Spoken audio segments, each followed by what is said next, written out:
emivuyo emiyitirivu egyetobese mu kalulu k'ekawempe gyonna girina gye kikulaga era girina kyegiranga.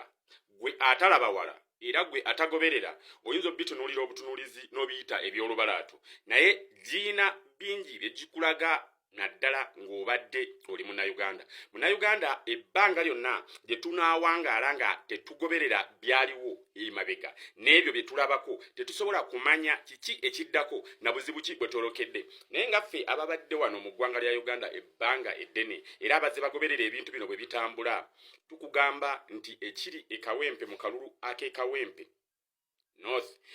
kyo kikambwe era kikulagira ddala how ready the security operatives are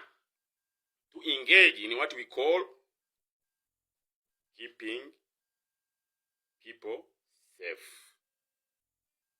Gwe bw'ŋŋamba nti abeesimbyewo the so-called candidates batuuka ekiseera ne balabibwa nga terrorists oba terrorism groups nga bye bibiina by'obufuzi, divergence eyo from being oppositions to terrorist groups nga bwe bwongo abakuumaddembe security operatives bwe bayina ng'era bwe baba batandise okukwata ku nsonga zaabwe bakulagira ddala nti lutalo lukulu nnyo gwe mbongo obwo oba ofunamu ki. Era nze nno nga Buusa Bwambogo mbanzize okutegeeza ebigambo bino nti kati nno wano tewali kubalaata. Eggwanga lya Uganda we lyatuukira ddala ku kye bayita extreme end yennyini esembayo ku ntikko oba mu kasanso ak'ebizibu ebigenda otwolekera oluvannyuma lw'okuba nti tufunye obukulembeze emyaka 4 gigenda mwana ng'obukulembeze bwe tulina bwebwo tebukyuka. Waliwo abantu babategedde nti for them it will be forever that they are the one who are supposed to lead this country. Therefore obuzibu obutujjira nti batandise okufuna obumativu nti be bateekeddwa, abalala bonna apaana, abalala bonna tebateekeddwa, bo bokka be bateekeddwa. Kakati effujjo teekako okutulugunya obukuusa mu kulambika ensonga kubanga bakugamba nti bazze kuuma ddembe, naye ddala eddembe balikuuma bwe batyo. Be bazze okukuumako eddembe, how violent they are these oppositions, these people who are in oppositions,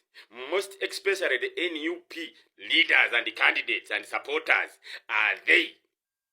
supposed to be in that category of terrorists? Kubanga boleta jati bannange n'ogiteeka mu nsonga zino nga there is police baba kuga nti there is the weakness in police bo tebasobola. UPDF and JAT SFC joint combinations ezo n'ozireta security forces against a single constituency. What about the whole country? Osuubira ki ekiyinza okuggwanga eddamba? Kakati obwo tubuyite butiitiizi oba nayo strategy ya kukanga oba kutiisa. Ebbanga lyonna lino tetwawangalira mu ggwanga lya Uganda naddala mu myaka egy'olukumi oba 1962 awo wonna we twagira 63 66 obuvuyo obwaliwo Milton Obote government n'abalala, tulaba ebizibu byajjanga bingi era ebizibu bino be bamukwata mmundu okufuuka ate ekitagasa. Therefore abantu nga bannansi baatuka ekiseera nga they were suffocating against the regime. Kakati essaawa zino bannansi bakyayinza okuba nti balina ebigambo bitono abatono, abakyayogera be batonotono, naye abasinga basirise their complicity quiet, naye they follow what is going in their country. Naye bekibanga bwe kiri tuga nti okunyigiriza kuno bwe kweyongera kunaaleeta ki? Be bantu nno okufuuka ate devils in the so-called motherland Uganda. People will turn into devils because kasita obateekako embeera yonna nga mu butuufu babuliddwa bwe basiza ekiddako tebasobola kuba basirifu bbanga lyonna. Kakati akakiiko k'ebyokulonda the Electoral Commission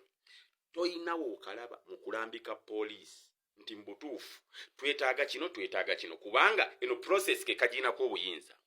Electoral Commission ye yalibadde ensaale mu kulambika poliisi ne security agencies zino nga era be balina n'okubayita nti wano embeera egaanyeemu twetaaga kino kuba bano baganye okutambulira ku kulambikibwa kutwabalambika. Naye the Electoral Commission is very behind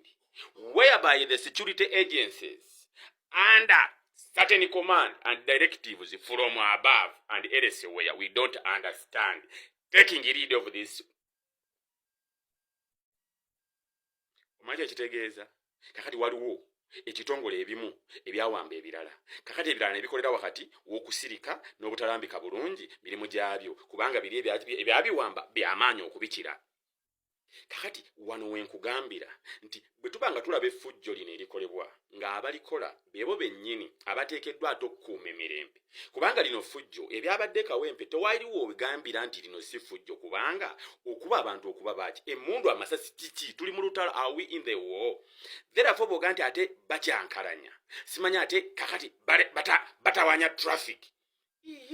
abalala bo nga babikola bo si bannabyabufuzi abakuŋŋaanya abantu abayitirivu ne babagoberera ne bakola processions mu bibuga ebyenjawulo bo tetubalaba oba ffe abatunula ffe bandali kakati wano omulimu omunene gugendawa where is the big job is against those people who are claiming that they are treated wrongly kakati obanga okakasa nti okwatibwa bubi mulimo gwo okusitikiramu naye abakulembera abanyigirizibwa bo buli olukya baga nti this is a collective responsibility buli muntu asitukiremu we are going to rise against what mutuyitira kuki kubanga mwabulwa agenda tuba twakatandika okwekumakuma ate empoga yabbye ebitaano tuba twakatandika okwekumakuma mbu ate kakati ku luno kwegamba mwe mwabulwa ekituufu kwe munywerera you are going to organize people to rise against what kubanga bw'okeera ku makya n'otaba n'agenda bw'ata oba naaga obanga kiwojjolo wano we tugambira nti ate abaliidinga abakulembeze abaliidinga abantu okwenunula mu mbeera ey'okubanyigiriza ate bo balina bino wammanga some of them they are money collectors obwongo bwabwe kunoonya ssente ekirala ekyokubiri kunoonya before safe zone singa mba nfunye obwemupinze mba mmaze ebiddiridde situbisibirinaako magezi yadde art naye kasita nfuna obwempi obwa kansala oba obwa meya ebigendererwa byange babituuse therefore Ugandans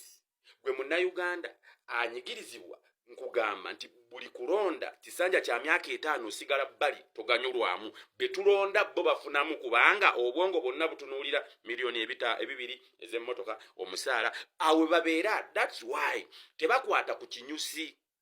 therefore mu bbanga lye bazzenga batubuzaabuza bannayuganda abamu ate baweddemu amaanyi abalala batandise obbirabanga ebitaliimu makulu naye nga eggwanga ddyo weeriri mbutuufu liri wakati w'okusoomozebwa n'okunyigirizibwa abalidde bakkuse nnyo balowoozezza nti abasigadde bonna tebakyaliramu yadde ak'obwongo ak'obuntu basaana kuyisibwa bwe batyo kakati obuzibu obusooka bwe baaba abatukulemberamu nga batugamba we are in a struggle are they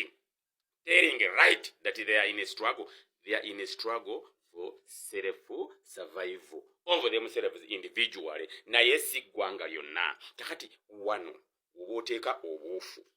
akuŋŋaanya abantu nga bagamba trising we are going to rise against what ayakatugamba ekirimu amakulu yoyo gwe bayita mpuuga nsamba akugambye nti ekitutawanya ebbanga lyonna tugenda kibabuulira era y'ensonga etuleese aba Democratic Alliance that is where I can put my effort now and focus kiki n'akitubuulira nti constitution yetusumbuwa ssemateeka ono abaamukola butuufu bo baali balina ebigendererwa byabwe ebyanjawulo nnyo era bye baateekamu okutandika okuga nti ate ekisanja bw'oba oyagala taamu limiti okola booti ne booti n'ozikyusa baakola ekintu ekikyamu kubanga omuntu yenna buli womuwa ekkubo waayita okukwata ku kintu ekyo oba otandise okuleetawo embeera ey'omulugube okuba nti omulugube ogutaddemu ssekabuzooba zaagwo nga buli ssaawa gujja kuba nga guzannya kubanga teryakkiriza kuva ku ssengejjero kakati wali badde oteekawo etteeka n'olisiba n'oddisiba nti awo tewakwatwa ensobi baagikola Mathias Mpuuga Nsamba atuga nti ate awo tukwatewo tuzzeewo tusibewo ekirala ekyokubiri ssemateeka ono mwe tutambulira era atalambika bulungi elections zino enkwatibwa yaazo electoral reforms tuzeetaaga naye kati ate oyo tebamu amatu kubanga abazanya ebyobufuzi by'okunoonya emmere oyo balabira ddala ate abaleetera bizibu kakati nkugamba kidde eri ggwe okutunula obulungi ne weetegereza nti mbutuufu ekituufu kyekiriwa naye ng'ekituufu kiri mu ssemateeka n'abazanya bino era olaba baataaga ate kooti maakyo ebeere ng'atewozesa abantu batandika okukwata awo basuubira nti babasukkulumyeko babatwale mu kooti z'amagye naye era olaba baayagala kuyitirira mu ssemateeka ebintu byonna ebitukolebwako biyise mu ssemateeka oyo ssemateeka kyekizibu ekisooka nga tetunnaba kutunula ku bintu birala byonna yeetaaga ate okuddamu okutereeza awo Mathias Mpuuga Nsamba ate awo wemuwera kulediti kakati bano ate abalala abatukumaakuma ate batutwale mukaluke balabidde ddala buli olukya miggo kusibwa kukubwa kuttibwa bo obwongo bwabwe why can't they sit ne baleeta agenda nga munnaabwe gye yatuleetedde ne bagiteeka ku mmeeza then we rise rise against what batukuŋŋaanya nga bakuŋŋaanya embuzi